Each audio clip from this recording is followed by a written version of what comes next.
Welcome to Fans Voice International. We have big guys in the room. We get the voice of Arsenal and we get the voice of Chelsea. But we are here. We are here to discuss a general issue because the fans need to cry out. If fans no cry out, you know go dey okay. Sure. Yes, because we cannot leave the game for the pundit. As it stands now, pundits are taking the game from the fans. Then they go stadium go watch match. Now to just dig background they talk. You have the likes of Jemie carragher, and so many carragher. What are they doing? They are killing the game. So I don't know if you guys agree with me that they are killing the game. I won't totally say they are killing the game, but I feel like they bring sometimes they bring some bad energy to the game. They criticize players without preferring solutions, and whoever only talks about problem or doesn't bring solution is a problem himself. Hey, are you on the school that they are killing the game or they're not killing the game? It's two-sided. Why? For me, I feel sometimes these players also need this criticism. You understand? The only certain to me, I feel it's like when it comes to a particular club, you understand?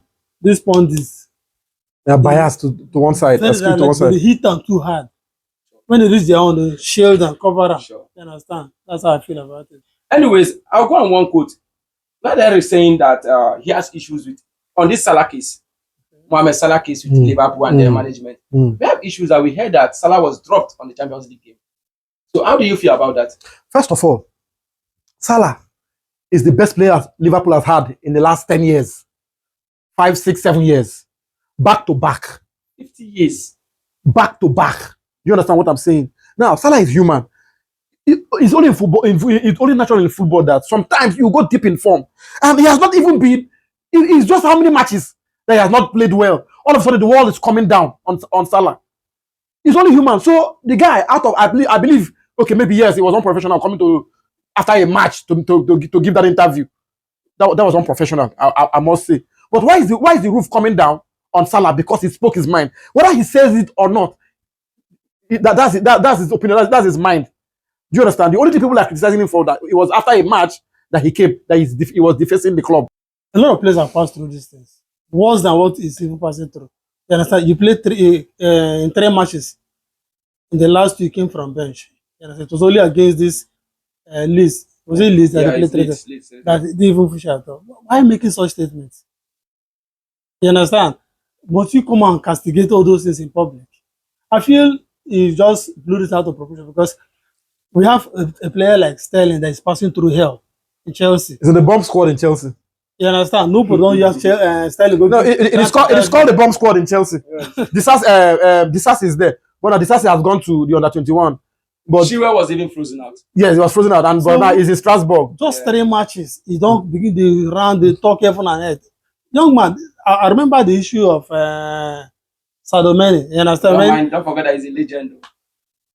So It is only natural that the his club is bigger than you. No matter than any player. Are you with Carragher or not? I'm not like I'm with anybody. Because I'm that's what talking Carragher about. said. I am talking about Mo Salah's actions. You understand? Yes. Yeah, okay. I feel now you're going on Mo Salah's action. yes. Come to the press And right after a match. It doesn't make sense. It doesn't make sense at all. How about you go about the coach and the team's action, the club action? Do you know that maybe this problem has been occurring and he has been taking it? He cannot take it anymore. And he had to come out to voice it out. Like he said, he has not been talking to the coach. And it's not nice to be a legend and the coach is not communicating with you. Most times they drop you on the bench without communication. I'm going to drop you on the bench. Sometimes people communicate. Sometimes people pillar their teams before match and say, you, after training, you are going to play. Let's prepare yourself and play. And then maybe they might tell him you will play and then they don't feature him. Okay, this type of things. Why I feel like Salah is angry is what he has given to the club. Thank you. What he has done for the club. Yeah. And this thing is two-sided. Just like he said. The player needs to respect the club. And for God's sake, the club needs to respect what Salah has done. Put respect on Salah's name. If everything ends well, you can classify Salah in as a Liverpool's legend. But if that's where I'm vexed. Because if this ends like this, Salah will not be classified as a Liverpool legend. So I think that Salah should also okay. Now another thing that is getting everybody riled up in Liverpool is after their match, no congratulations, nothing. Now posted the picture on Instagram after a draw in the gym by yourself. Now that shows how I say personal. That shows you're thinking about yourself alone. There's a way you handle issues, even if you are angry. You're what you like. You signed the contract. It means that you're a professional. Now, I want to ask one question. When you guys are handling this Salah issue with emotions and then saying the club, you had a certain player, Cristiano Ronaldo, that cannot be a certain player, one of the best players in the world, the GOAT, did the same to Manchester United. And his own time, he called someone to come and interview and he voiced out this same thing. Now, people came out, glamour and supported Ronaldo, and then badged the coach. So, the same thing is happening to Salah now. People were supporting Ronaldo then. Why is it that Salah's turn now, nobody's supporting Salah? Yeah, I won't say nobody's. A lot of people are supporting Salah. A lot of people are supporting Salah. Me personally. But all the British pundits are not supporting Salah. It's the way you went about it. Why would the British pundits support Ronaldo and not Salah? Is that not racism? No, yeah, but we can't hide the fact that there's still racism in football. we cannot hide the fact. This is happening to Salah. I'm not saying what Salah did is good. Yes. But on the flip side, it is happening to Salah because he's African. Thank you. Do you understand what I'm saying? It's a legend. It's a liver. See, you cannot disregard somebody that's given so much. You have managed it more better than Salah didn't manage the situation well, and Liverpool as a whole didn't manage the situation well too. Salah has made his mistake by that outburst, but you can't totally freeze. And I believe because people were clamoring for the coach to bench Salah, it was why he benched Salah. Yeah. See, agreed. Do you understand? Because people were clamoring that it was why he doesn't even know why he's benching like he Salah. lost his dressing room. I feel like the coach has lost his dressing room. Over to you. I don't feel so. See, if you remember, sometime at the beginning of this season, I told you personally that Liverpool is going to struggle. If you remember, that Liverpool will struggle with Salah. You understand? Because Salah wouldn't want the limelight office. Yes, you understand? With the arrival of Isaac and you understand? Okay. And remember, preseason people were just scoring. You know? I told you they would struggle because Salah will kill that team. If you remember, in front of me. Yeah. I don't remember that thing. Yeah. And I told a lot of people to that. Liverpool will struggle this season. Because I know the person of Salah. He will be greedy, he will not pass ball. You understand? He will not want to that ball. Because he wouldn't want the likes of Ekitiki to come and outshine him. All right. So it has gotten to the point where they have to bench him. All right. We don't have much time. Let's talk about the legends and then how they manage this conflict. Why is it that most of them are putting fire rather than providing solution in teams when they are having problems? Why is it that most of them, especially Manchester United legends, why is that they have no other job than punditry? You can only do two things as when you retire as an ex-footballer. Yeah. So that you go into management or you become a pundit. Yeah. But don't because now you are now a pundit. Don't forget that you once played the game, the politics and the dynamics of football. Sure. So you can't just sit in the studio and criticize everybody. The number one person that does that is Jamie Carragher. Okay. Especially, and his own is skewed towards Chelsea. There is nothing that Chelsea will do that man will appreciate. Liverpool now is going through the same patch. The same thing that he was killing Chelsea for, he's putting Liverpool in that shell. He's shielding them. The same thing he was killing Chelsea for. So, Jamie Carragher, I don't know the problem you have with Chelsea, but let the club... Tell him. Jamie Carragher, I don't know the problem you get with Chelsea, but leave Chelsea to be. Go and support Liverpool. That is where you're this. We have our own legends. When Chelsea wanted to sign Osimhen, we had legends like Drogba flying to Turkey to convince Osimhen to sign for Chelsea. This is what a legend is supposed to do. Jamie Carragher is one of the biased pundits. He's so biased. The only thing Jamie Carragher is good for it's analyzing of a game. He's a good analyzer. He can analyze football very well. I think he should go to analyzing and stop criticizing players. Yes. Stop these things that don't analyze any other thing apart from just the tactical aspect of the game. He knows how to analyze tactical aspect of the game, not the you cannot take that from him. You cannot take that away. You cannot take that away from him. The aspect of speaking for players and stories, he is not good at that. Carragher blows himself out. That he cannot support. Carragher is someone that can just today say what today and change his mind tomorrow. Now imagine he said Salah sorry. Salah sorry because you've already voiced out your because people's opinion. He was the same person that said Martinez will not succeed in the Premier League. Licha in Manchester United succeeded. He said he's too small, too short. But this same player, he said he's going to bet his own house. And Licha in essence said sorry, he did not even know that this player. You know, he talks out of I don't know where he talks from. But anyways, Carragher, you have heard him. Leave Chelsea alone. Leave Chelsea alone. Sometimes you we have Arsenal, we have Man United, we have Man City. You can be their supporter for all we care. Leave Chelsea alone. Leave off okay, off your over case. to you. Is it for this pundit, these ex-players? Is it the right thing for them to come and help the team rather than staying out to And criticize? It all depends on where I look at it from. But some Most of these pundits, to me, you understand? To them, this is business. They're into business. You understand? Analyzing football, criticizing players, and bringing headlines week after week, you understand? I get you, One thing they survive on. So if at the end of the day, you go to the studio, you don't bring any headline. See edit of headline, then Sky Sports will just see you as someone that's irrelevant. So they keep hitting there to make headlines. Anyways, it's not a new thing. Yeah. English, England, Britain, they are known for headlines, creating headlines from different angles, from different things. That's called propaganda. Exactly. They are known for propaganda. So there's nothing about it. Nothing new. Guys, let's go over to the next chapter of Erling Haaland. What a player. The monster. You know, he has played 402 games and scored 403 goals and assists. He's scoring 337 goals plus 66 assists. Yeah, Erling Haaland, what can we say about Erling Haaland? What do you want to say about Erling Haaland? He hit the ground running the moment he came to the Premier League. Oh. They used to say nobody comes from Bundesliga. This is the Premier League. This is the Premier League.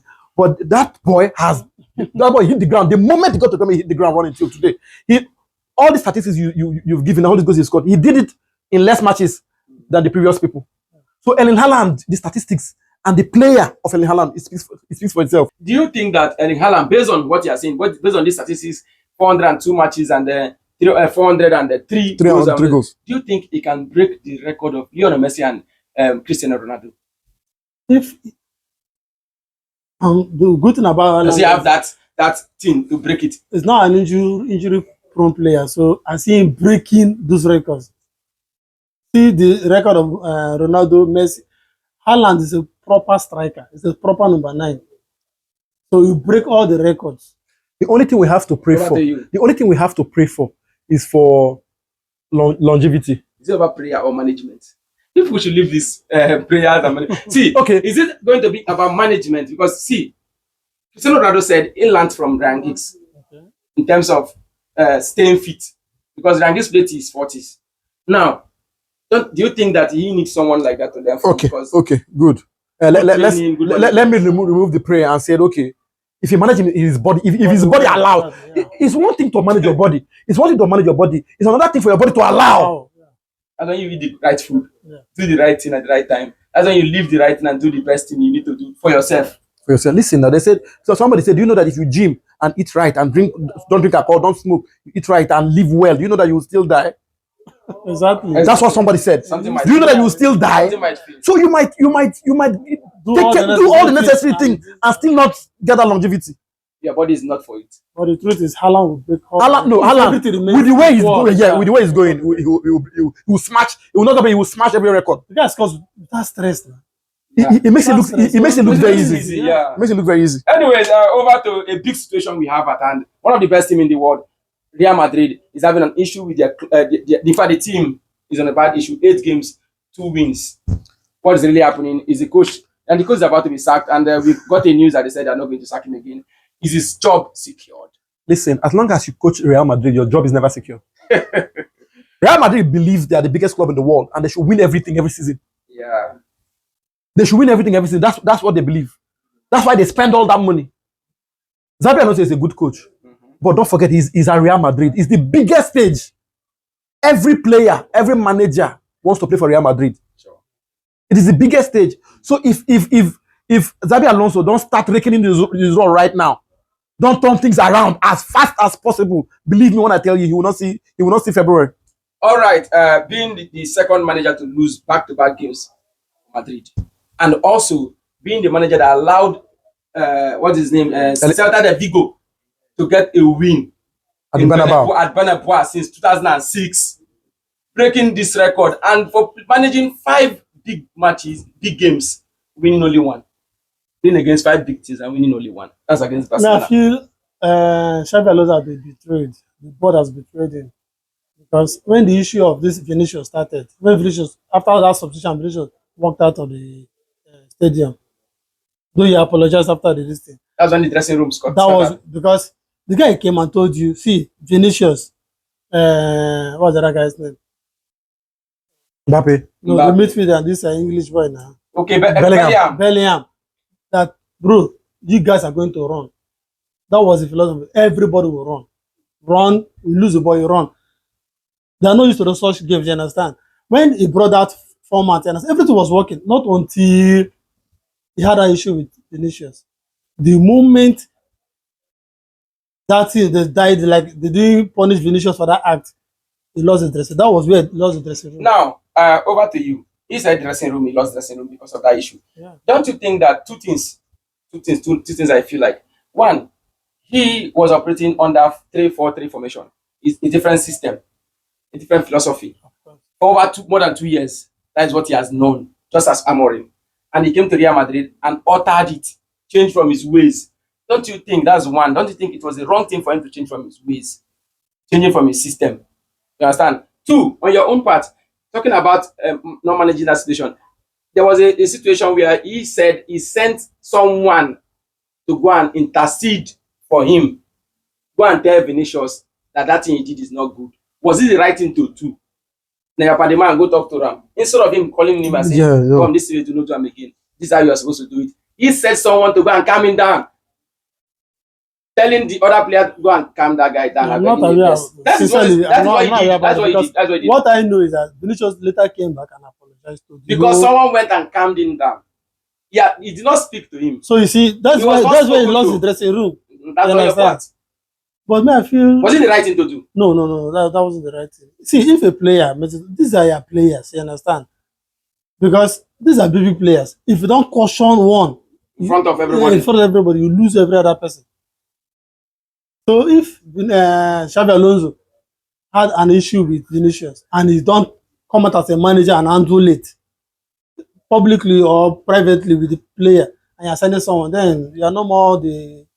Coach and manager of the team, yes. Sure. So he said he's not the captain anymore because he could not manage the situation well. On your own aspect, what I want from you is it the right thing for him to change his system? That is on the field. In terms of system, is not working for him. Is it the right thing for him to change his philosophy just because he wanted to accommodate some few players in the team? He's the manager of the team. If he feels like his first tactics or formation is no longer working. It was working for him, all right. But because to manage some players, let me correct you, it was working for him, as you said, more than 4 matches he used since then. But because he had to accommodate some of the players. Then if something is working for you and you decide to alter it to accommodate other players, then it's on you. It's strictly on you. You go to war, you're holding a rifle that works. And you drop it and carry a rifle that is always jamming, that they haven't serviced for years, and use that rifle. You're the one that will die. You're altering a team that is, there's a saying that don't change a winning team. You don't change a winning system. So if it is working for you, and you go and alter this because you want to accommodate some people, the people you are trying to accommodate, is it because they are better than the people that were bringing the result before? All right, guys, this is Fast Voice International, guys. Sorry. Please like, share, comment. Tell us if Alonso should be sacked. Tell us if it was the right thing for him to change his system, as Amaya said. And tell us if it was the right thing for him to handle the case through a third man to intercede in case of Vinicius Jr. Yeah. Was it the right thing for him to intercede directly? You're the manager. So, guys, please tell us in the comment section. You're meant to manage these people. Bye. And you are sending somebody. Thank you. Fans Voice is here for you. See you next time. God bless you all. Bye.